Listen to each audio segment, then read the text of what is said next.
Le 23 mars dernier, la Fédération nationale Grandir Ensemble a mis en place la plateforme Tous Mobilisés auprès des familles ayant un enfant en situation de handicap. Avec cette intuition que cette période de confinement, tout à fait inédite dans notre pays, évidemment difficile pour chacune et chacun d'entre nous, allait être particulièrement éprouvante pour elle et source d'isolement ou d'épuisement physique et psychologique. En 7 semaines, c'est un peu plus de 8000 familles qui ont pris contact avec la plateforme Tous Mobilisés. Chaque jour, pendant 48 jours, 57 volontaires, salariés et bénévoles se sont mobilisés auprès de toutes ces familles pour leur apporter une solution de répit d'urgence à domicile, trouver des bénévoles pour les aider à faire leurs courses, proposer des temps d'échange entre familles en visioconférence ou tout simplement leur apporter des conseils éducatifs, répondre à leurs questions ou leur apporter une écoute toute bienveillante. À partir du 11 mai, notre pays va rentrer dans un processus de déconfinement progressif.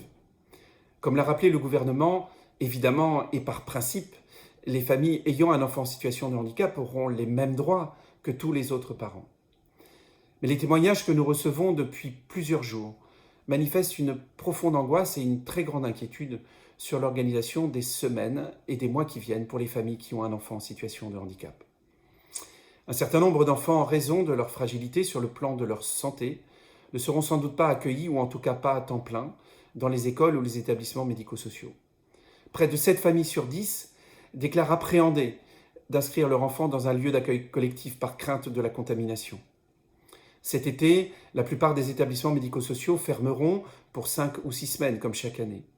Et puis, il est permis de douter aujourd'hui sur la possibilité de maintenir les séjours de vacances adaptés qui se présentent comme des temps de répit pour les familles chaque année pendant l'été. C'est pourquoi les familles ayant un enfant en situation de handicap vont avoir besoin plus que jamais de solutions de répit et de relais pour les accompagner dans l'organisation de leur vie quotidienne pendant les semaines et les mois qui viennent. La plateforme Tous Mobilisés va donc poursuivre son action en coopération cette fois avec plus d'une vingtaine d'associations locales et départementales et le soutien technique de l'association Andéo. Mais nous voulons dans cette action que les familles puissent choisir la solution de répit qui leur convient le mieux, qu'il s'agisse d'une intervention à leur domicile par un service d'aide à domicile, ou bien l'accueil de leur enfant dans un lieu d'accueil collectif, qu'il s'agisse d'un centre de loisirs ou bien d'un lieu d'accueil un petit peu plus adapté pour les besoins de leur enfant. Mais surtout, nous voulons que ces temps de répit qui sont prévus pour leur permettre de se reposer, de reprendre des forces, ne soient pas source d'un surcroît de démarches administratives et surtout de surcoûts financiers. Alors, pour assurer aux familles la garantie du financement de ces temps de répit dont elles ont tant besoin, nous lançons une grande campagne d'appel aux dons. Dimanche prochain, dimanche 10 mai, nous organisons un grand événement de 18h à 19h30 en direct sur notre chaîne YouTube qui sera relayée sur les réseaux sociaux, sur Facebook et sur le site lefigaro.fr. Ce grand moment sera animé par Sidonie Bonnec et Elsa Grangier, entourés de personnalités, Corentin Tolisso, champion du monde de football avec l'équipe de France, Elie Moon, Yann Arthus Bertrand et également Nikos Aliagas.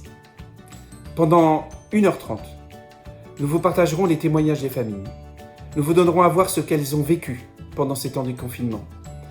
Nous vous présenterons les effets des solutions de répit que nous avons pu mettre en place pendant ces 7 semaines, plus de 16 000 heures de répit auprès des familles.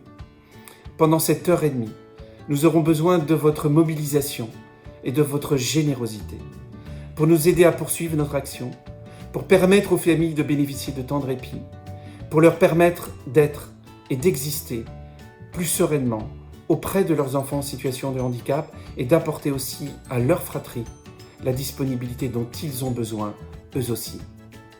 Nous vous disons à dimanche et d'avance merci.